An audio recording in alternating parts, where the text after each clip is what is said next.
வணக்கம். அனைத்திந்திய அண்ணா திராவிட முன்னேற்றக் கழகத்தின் நிர்வாகிகள் எடப்பாடி பழனிசாமி மீது கடும் கோபத்தில் இருக்கிறார்கள். அதிமுகவில் பன்னீர்செல்வம் அவர்கள் மீண்டும் இணைவதால் எடப்பாடி பதவி பறிபோகக்கூடும் என்ற காரணத்தினால்தான் எடப்பாடி பழனிசாமி அவர்கள் அதிமுகவில் பன்னீர்செல்வத்தையோ சசிகலாவையோ இணைப்பதை பற்றி எந்த ஒரு பேச்சுவார்த்தையும் நடத்தாமல் மௌனம் காத்து வருகிறார். எடப்பாடி பழனிசாமியை பொறுத்தளவிற்கு அனைத்திந்திய அண்ணா திராவிட முன்னேற்றக் கழகம் வெற்றி அடைகிறதோ இல்லையோ, ஆனால் பொதுச் செயலாளர் பதவியில் அமர வேண்டும் என்பது மட்டும்தான் அவரது முக்கிய நோக்கமாக இருக்கிறது.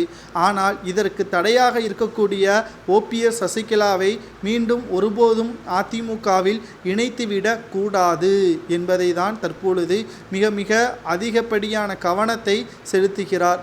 ஆனால் அதிமுக என்பது வெற்றியடையக்கூடிய கட்சியாக ஜெயலலிதா அவர்கள் இருக்கும் பொழுது தமிழகத்தில் மாபெரும் இயக்கமாக இருந்தது.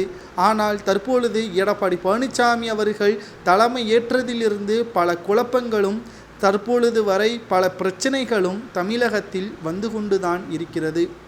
எடப்பாடி பழனிசாமி அவர்கள் தமிழகத்தில் எடப்பாடி பழனிசாமி எந்த ஒரு காவல் போலீஸ் பாதுகாப்பும் இல்லாமல் பிரச்சாரத்திற்கு செல்ல முடியுமா? ஊருக்குள் விடமாட்டார்கள். எடப்பாடி ஒரு பச்சை துரோகம் செய்தவர் என்பது அனைவருக்கும் நன்றாகவே தெரியும்.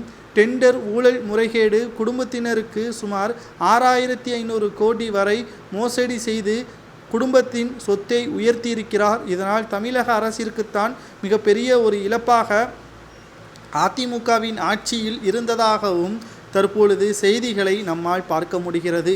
திராவிட முன்னேற்றக் கழகத்தில் இருந்து எடப்பாடி பழனிசாமி அவர்களை நீக்கினால் மட்டும்தான் 2026 சட்டமன்ற தேர்தலுக்கு முன்பாக நடைபெறக்கூடிய உள்ளாட்சி தேர்தலில் வெற்றியடைய முடியும். இல்லை என்றால் திராவிட முன்னேற்றக் கழகம் ஆட்சியே மீண்டும் 2026 அமைக்கும் என்ற தகவலையும் நம்மால் பார்க்க முடிகிறது. திராவிட முன்னேற்றக் கழகத்தை தோற்கடிக்க வேண்டும் என்றால் அனைத்திந்திய அண்ணா திராவிட முன்னேற்றக் கழகம் ஒற்றுமையாக செயல்பட வேண்டும் என்பதை பற்றி உங்களது கருத்துக்களை கமெண்ட் வாயிலாக மறக்காமல் கூறுங்கள். அதிமுகவின் நிர்வாகிகள் எடப்பாடியின் மீது கோபத்தில் இருப்பது சரிதானா என்பதை உங்களது கருத்துக்களை மறக்காமல் கமெண்ட் வாயிலாக கூறுங்கள்.